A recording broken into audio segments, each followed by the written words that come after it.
Bonjour CrossFit, samedi, l'entraînement du jour, Fire Alarm. Une version à l'intérieur, une version à l'extérieur.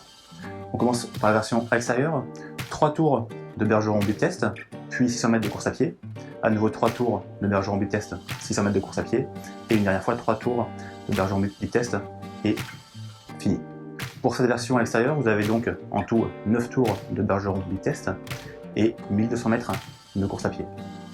Chaque tour de bergeron bip test est composé de 7 thrusters, puis 7 pull-ups, et enfin 7 burpees. Il y a du coup du cardio, de l'haltéro et de la gym.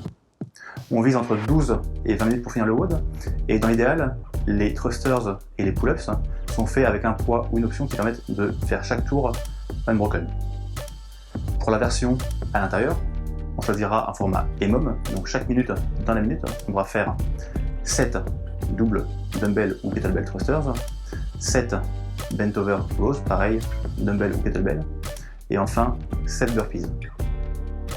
Dans l'idéal, sur cette version, vous devrez pouvoir tenir environ 10 minutes. Donc vous devez faire les 21 mouvements chaque minute et pouvoir enchaîner comme ça sur au moins 10 minutes, voire plus. Concernant la stratégie, trouvez une vitesse d'exécution et de transition qui vous permette de faire chaque tour unbroken. Le seul mouvement où on peut se permettre de ralentir un petit peu, ça va être sur les burpees, puisque c'est là où on ne tient pas d'objet dans les mains. Et on va pouvoir du coup relâcher un petit peu les avant-bras et respirer. Concernant la version à l'extérieur, adaptez votre vitesse de course pour être le plus à l'aise possible sur les thrusters, les pull-ups et les burpees. Sur la version à l'intérieur, essayez de trouver un rythme constant du premier au dernier tour, donc ça ne sert à rien de faire un sprint sur les 3 premiers tours. Effectivement, ça peut permettre d'avoir un peu plus de récupération dans chaque minute, mais vous allez voir qu'au bout de 5 minutes, vous allez avoir du mal à maintenir le rythme. Donc trouvez vraiment un tempo le plus régulier possible, peut-être faire les 21 mouvements en 50 secondes, vous n'aurez que 10 secondes de récupération, mais ça permettra du coup de garder un rythme beaucoup plus régulier et de ne pas avoir de grosses montées du cardio.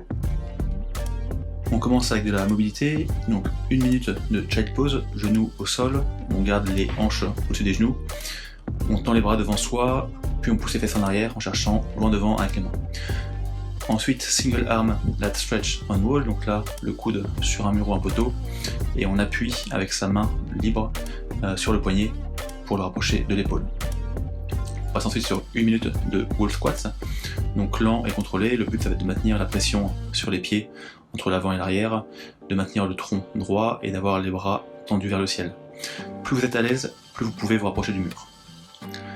On continue avec le warm-up, donc 3 à 5 minutes de course à pied ou de warm-up tranquille pour ceux qui veulent, puis 30 secondes de jumping jacks, 30 secondes de air squat, 30 secondes de polo hold. Un deuxième tour, cette fois 30 secondes de jumping jacks à nouveau, 30 secondes de air squat et 30 secondes de arch hold. Un dernier tour, 30 secondes jumping jacks, 30 secondes air squat et 30 secondes de inchworm to push-up. Essayez au fur et à mesure des 3 tours d'augmenter un petit peu l'intensité.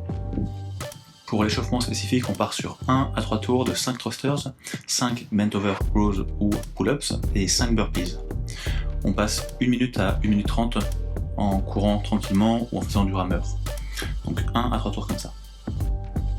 Concernant les modifications, vous pouvez faire les thrusters à la barre avec une charge légère, ou alors avec 2 dumbbells ou 2 kettlebells, ou bien un dumbbell en gobelette ou un kettlebell.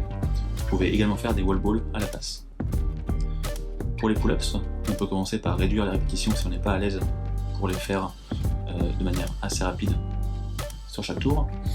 On peut les faire en strict en prise pronation, paume de main vers l'avant, ou en supination, paume de main vers soi, en keeping, ou en butterfly.